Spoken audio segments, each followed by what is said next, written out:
If children were brought into the world by an act of pure reason alone, would the human race continue to exist? Would not a man rather have so much sympathy with the coming generation as to spare it the burden of existence, or at any rate, not take it upon himself to impose that burden upon it in cold blood?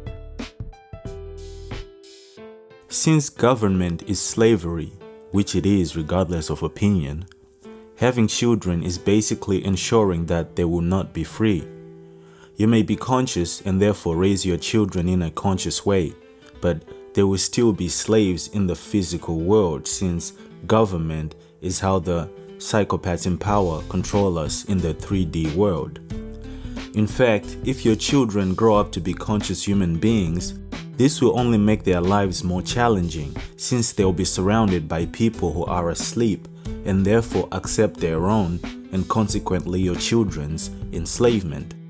If they are conscious enough to see the necessity of actively rebelling against the system by not voting, not paying taxes, not getting licenses, which means permission, to do things that they have the right to do, and so on, this will make them a target of the system in the form of government. In Australia, you even get fined for having enough intelligence to not vote, and they make your life difficult if you don't pay. This is the kind of world people keep bringing children into.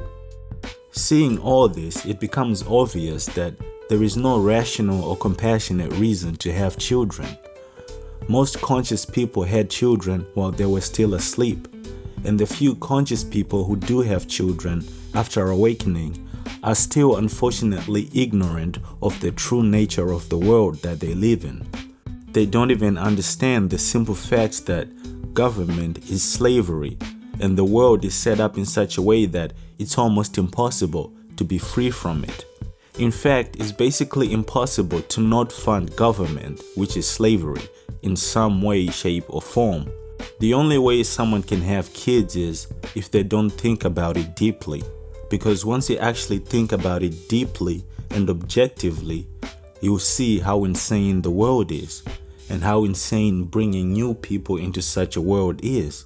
Imagine having kids in a world where they will have to work a shitty job for most of their life just to survive. Not just that, but they'll get taxed when they buy food or anything else, after getting taxed when they get paid from their job that ultimately serves the matrix. As if all that wasn't bad enough, their stolen money, taxes, then gets used to bail out banks and to fund wars that kill other people's children. And these people who live in these countries that keep getting bombed, they also keep having children.